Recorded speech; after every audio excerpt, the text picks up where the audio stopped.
Здравейте! Тъй като вече влизаме в периода на великденските празници, енергиите са доста тежки. Малко по-нарядко ще излизат видеята, за което се извинявам. Днес ще направим един разклад на тема разговор с нашето подсъзнание, тъй като в предишната част имах технически проблеми с озвучаването. Сега ще направим още една.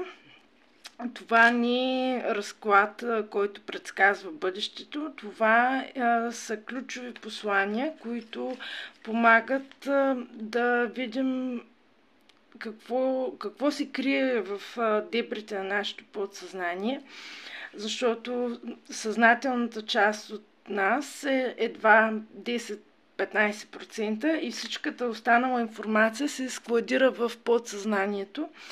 И доста често ние реагираме на база тази информация, която е закодирана там. И най-често комуникираме с нашето подсъзнание по време на сън, по време на медитация и когато сме в състояние на силен шок. И така, за да можем да се изцеляваме, да чистим нашата психика и всичко, което е свързано с нея. Това са блокажи, страхове, емоции. Е хубаво да правим такива периодични сеанси с ключовете на подсъзнанието.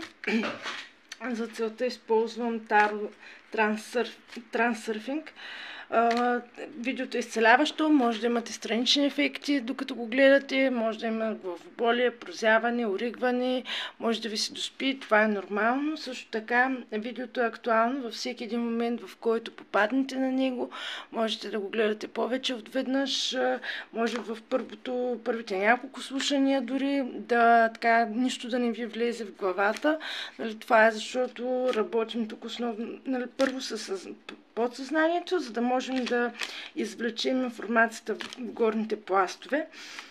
Тъй като няколко пъти вече имах запитване относно личните си консултации, искам да направя едно съобщение отново, че аз работя на дарение, т.е. няма конкретна такса за моите услуги, като при всеки един човек е индивидуално ако имате някакви конкретни въпроси относно това какво мога да направя за вас, за всеки се разрешават различни неща.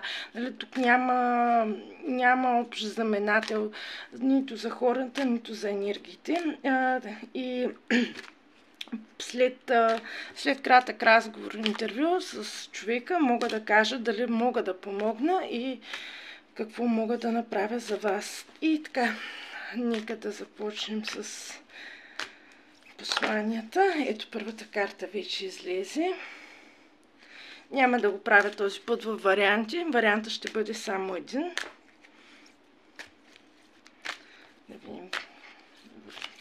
Така, втората карта. Тук имаме доста силно обвързване с разума. И третата карта на намерението. Така, тук по-скоро не бих си позволила да тълкувам картите една по една, но все пак ще ги разгърна. Първо като послание, тъй като това е една цяла картина, в която говори за нашите нужди в момента. Първата, това са ограниченията на нашето съзнание и позволяването на чужди авторитети да ни казват какво е възможно и какво не. Когато ние имаме желание, когато имаме цел, когато душата ни искрено иска нещо, не трябва да позволяваме на никой нищо, дори на собствените ни блокажи, на собствените ни ограничения, било то от програми, които се предават в общността, по рода, в семейството, партньори, приятели. Когато душата ви иска нещо, когато вие усещате, че нещо е вашето, просто повярвайте, че няма нищо невъзможно. Вселената винаги е отворена към нас и слуша нашите мечти, надежди, страхове. И когато ние изявим нашето намерение, когато знаем на къде искаме да отидем, то няма външен фактор, който би могъл да попречи, ако това нещо е нашето. Нали, когато нещо не се случва така, както ние искаме, така, както ние си го представяме, или има трудности, изпитания, проблеми, то има няколко варианта. В единия вариант това не е подходящия вариант за нас. Вижте си ли имат нещо друго на предвид. В другия вариант не сме готови, за да се изпълни тази цел. Имаме някакъв урок, но когато вътрешно го искаме, но започваме да вкарваме разум, ама как ще стане, ама защо, нали, споделим идеята и някой следващия момент каже, примерно, вие искате да пеете и някой ви казва, точно ти ли ще пееш, нали, има толкова други хора, където пеят, тя стани, примерно, счетоводител или нали, нещо друго. И така, нали, нали, тук затова правим такъв паралел, извинявам се, мисълта ми тече много бързо. Тук правим такъв паралел, когато някой човек или нашия собствен разум блокира нещата и когато вижте си ли блокират нещата, това са две отделни ситуации. Така че доверяваме се на висшите сили, доверяваме се на Вселената и пускаме контрола на разума. Тук нали, по тази карта ни се напомня, че ние никога не сме сами. Природата е жива, всичко около нас е живо. И когато се чувстваме самотни, когато се чувстваме неразбрани, винаги можем да отидем сред природата. Или, примерно, имаме както може би сте виждали в други мои видеа, където слагам статуетки. Нали, тези статуетки, те са живи, те имат енергия, всичко има енергия. И когато ние доловим тази енергия и се свържем с нея, независимо дали става въпрос за дърветата, за птиците, за цветята или дори за вятъра, който развява косите ни. Всичко е живо, всичко е свързано. Ние сме част от едно огромно цяло. Цялата Вселена е един цял организъм. И ние никога не сме сами. Винаги има около нас помощ и винаги можем да се обърнем както към стихиите, така и към нашите наставници, към земята, към небето, към вятъра, към слънцето. Просто винаги можем да намерим помощ и забележете тук вече на третата карта, когато нашият вътрешен огън гори, когато божественият огън гори вътре в нас, то няма значение кой гледа към нас, няма значение кой с какви намерения към нас.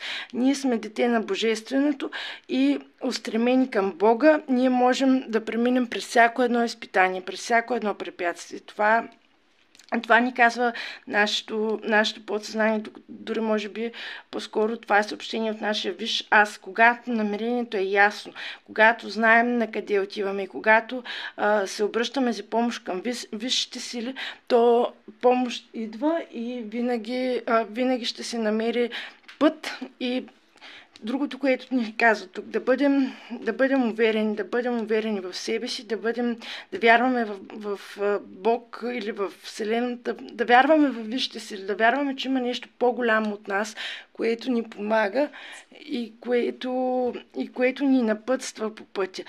Винаги ще има външни фактори. Винаги ще има някой, който по една или друга причина не резонира с нас. Нали, това е нещо, което просто трябва да приемем, че е част от израстване. Да обърнем фокуса навътре към себе си и към желанията на нашата душа. Това е което ни води напред. И колкото и тънък конец да вървим, то с вярата и с вътрешното намерение, че ние вървим по пътя, който нашата душа е избрала, то ние ще бъдем успешни и ще бъдем едно цяло с Бога.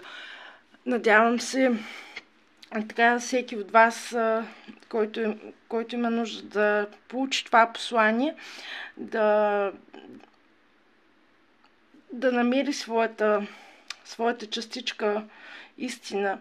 И тук това го виждам като едно ангелско крило, което ми дава знак, че нашите ангели-хранители, нашите пазители, нашите наставници също ни казват: ние сме с вас, не се страхувайте, бъдете смели, бъдете себе си, вярвайте в себе си и следвайте пътя, който вашата душа е избрала, защото ние всички сме тук, за да учим, за да израстваме, за да вървим напред, да покоряваме върховете, които сме избрали.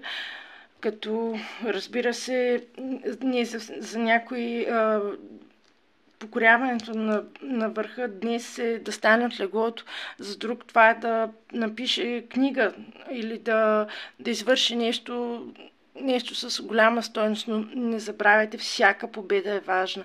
Всяка една победа над себе си, над нашите страхове, над нашата зона на комфорт.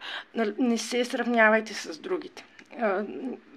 Сравнявайте се единствено с вашето вчерашно аз, защото днешният ваш образ е по-добър от вчерашния, утрешния ще бъде по-добър от днешния, защото когато човек върви по пътя на израстването, то ние разширяваме се всеки изминал ден нашето съзнание, приемаме информацията по нов начин и вървим стремглаво напред и нагоре. Благодаря за посланието на висшите сили, благодаря на нашите наставници и тук, понеже този път последно вече включване, тъй като усещам, че има доста хора, които страдат от чувството на самота, чрез силата на Словото възстановявам пряката връзка с Бога. На мен и всички, които ме слушат, възстановява се връзката с нашите наставници, така че да ги чуваме, да ги разбираме и да получаваме знаци на разбираем за нас език.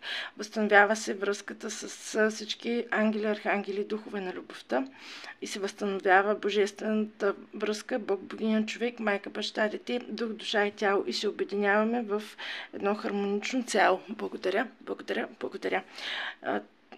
Надявам се, че ще имам възможност още веднъж да пусна скоро видео.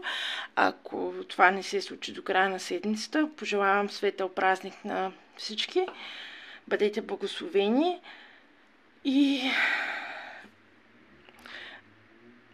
желая на всички много радост, много щастие и позитивна нагласа към случващото се около нас и вътре в нас. До скоро!